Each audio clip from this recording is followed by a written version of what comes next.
Hello, friends. So we're rich. We've got money. We've got coins. We've got things we want. We've got desire. It is on the table. Um, but we're doing it all wrong. Gosh, this sounds just like everything in my life. Not everything. Nah, I'm just kidding. My life is great. Um, but listen, this is some smelly code. This is what I like to call this. I like to call this a code smell. When you see the same line repeated multiple times with no variables in it, it's not going to be very easy to build on this in the future. This is going to be some stanky code real soon. So let's avoid that and let's use instead a coin class. Before we get to implementing it in here, let's do over here what we need to do. We're going to make a new file. It's called coin.js. I'm using a capital C because this is going to be a class, which is a convention, but a very useful one. So what I'm going to do is say class coin. And if you are interested, I have linked a video to objects and this in JavaScript from that JavaScript morsels playlist. I'll go over some of the same stuff here, but some different stuff too. And if you want a little more background, you can get it in there. So what is a class? A class is a function. A class is a function that returns an object. And to do so, it uses a constructor method. Every class has a constructor method. And this constructor method can take in some values. And it can assign those values to the specific object that is created by the constructor function. And those parameters are referred to as this dot. So this is the object that gets returned. We can set parameters of that object to these input values. And so I'll set this dot x to x and this dot y to y and this dot size to, can you guess? So that's cool. I've got this coin class now. It's very just beginning, but I need to bring it into my sketch. And we're going to use it to take the place of a bunch of stuff in here. So what I need to do is go to my index.html and I need to bring that in here. So I'm going to add another script source tag and I'm going to import that file that I just made. This is coin.js. So now you notice I did it in advance of this, and maybe I should do it even in advance of these load image utilities. No, I don't think so. So it's something you have to be careful with when loading files using index.html. There's other ways to do it. We'll get into that later on in the semester, perhaps. But so this coin is now just an X and a Y and a size. What we're gonna want to do is use this coin to organize all of our data that relates to these coins that we are seeing here. So we are gonna also want to have for each one of these, so this is one coin, this is one coin, this is one coin.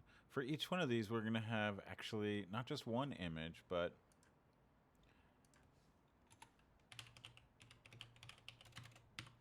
an array of images. I'm going to initialize it to empty, just like I did with the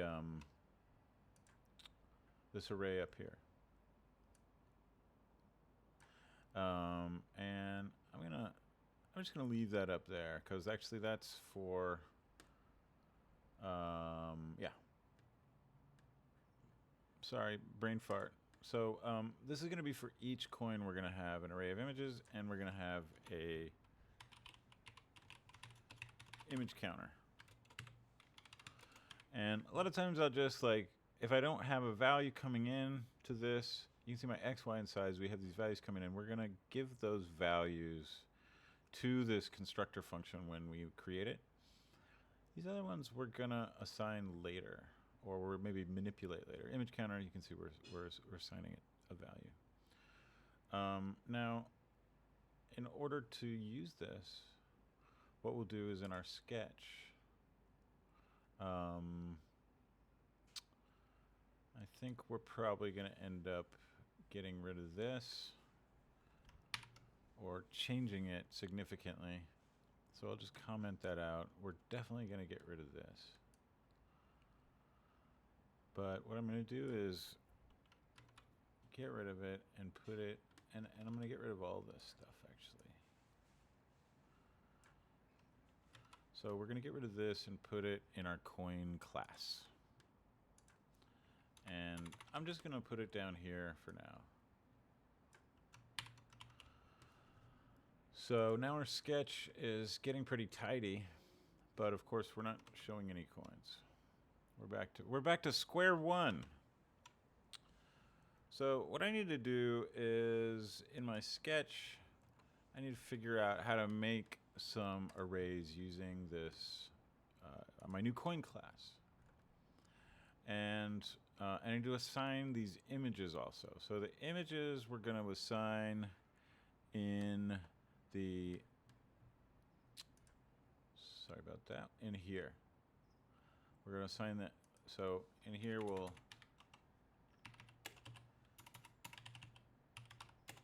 assign images. And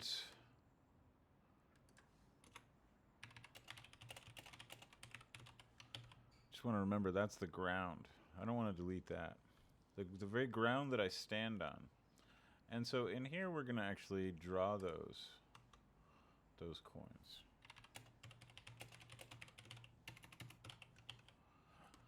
And up here we're going to create those coins. And I'm going to do it like this. I'm going to still have an array of coins, but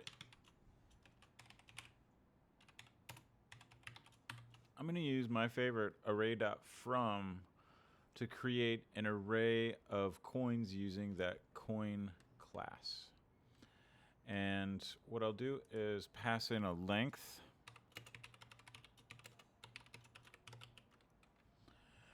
And I'm going to change this to 6. I want more coins. And I'm going to, in here, pass in a function. And this function's going to, like every one of these array methods, have an element and an index. I'm not going to use this element, but I need to pass the element. I need to have the element present here, or this I will get set to the value of the element. So that's no good. So I need to say L, comma, I. And I'm going to use this I to create each coin, just like we were doing kind of before with our for loop. So I'm going to say from this function, I'm going to return a new coin. And I know that this coin, because I just wrote it, this function wants to receive an X and a Y inside of a JavaScript object, and it wants to receive a size. So let's make that happen. I'm gonna pass in a JavaScript object that has an X key and a Y key. And this X I'm gonna set to, let's just set it to like 200 times I for now. And the Y will set to 100. And then for the size, I'm just going to say 80. Right, so there's my X, there's my Y, there's my size. And if I save this and go to the browser, nothing. Why not? Because I'm not actually showing anything down here. So this is where things get pretty interesting. Because what I can do is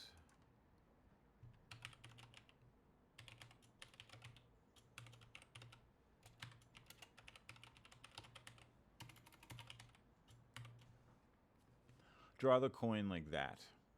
And I highly recommend you. This is one of the great things about using these classes is we can move the drawing out into a method of each item. So I can render each coin separately from each other and really clean up this draw loop. So what I can do is then put this thing here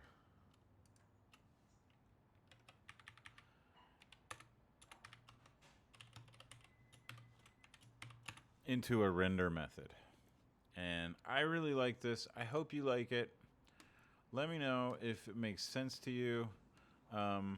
What's nice here is now we're set up for maximum flexibility in the future. And instead of coins, we're going to say this dot images. And instead of coin counter, we'll say this dot image counter. And instead of 400, we'll say this dot x.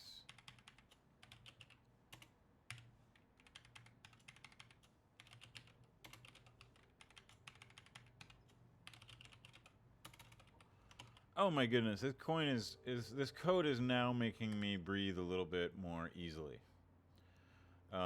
Because I know these values, I can input here, I can modify these values. There's no hard-coded numbers, and there's not really nearly as much repetition if we look back at our main draw loop. So I've just had to write that line once, and I can now render as many coins as I want to, of any size that I want to, by just changing these input values here. And just to show you, I'll just create a very big array, remembering that I also need to be sure and bring in the images for the coins. And the nice thing is, this is just going to be, we're just going to have to write this once. We're going to set coin.images to the images. And we're going to, can you guess how we're going to do it? We're going to do it where we were doing it before in here, but instead of a for loop, we're going to say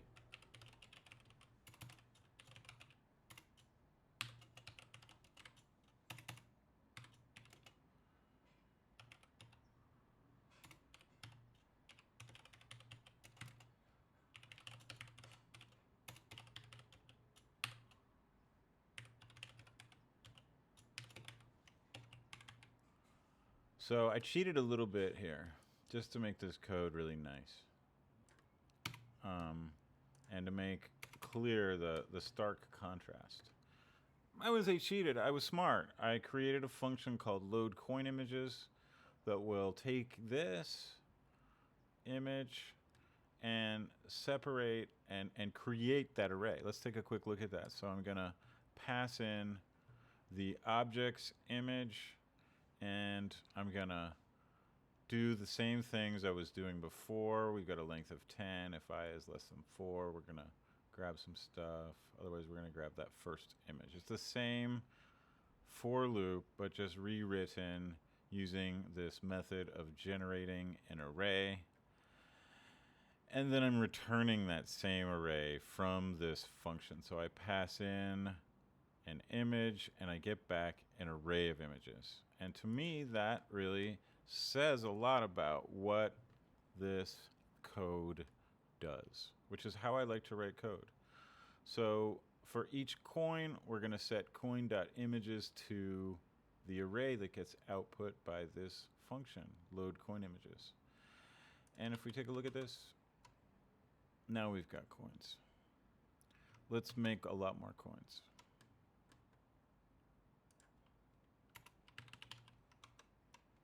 That's not very hard. If I wanted to make those coins manually without a class, without these kind of iterative loops, that would take me a lot of lines of code like we were doing before. But now I can just do it with a keystroke. And what's even better, when it comes to time to interact with these coins, we'll have control over them individually, and we can decide whether to render them or not based on whether they've been collected or not. So I hope that made sense. This coin class, we just have this render method. We're gonna make a more complicated class now. Now this coin, the object returned by this class is really just being used mostly just to store this data and then render it. Our Mario class that we'll make in the next videos is gonna need to react to user input. So it's going to need to move around. It's going to have a really active life, and it'll probably eat magic mushrooms too. So I don't know what we're going to do about that, but stay tuned or come back for the next video. And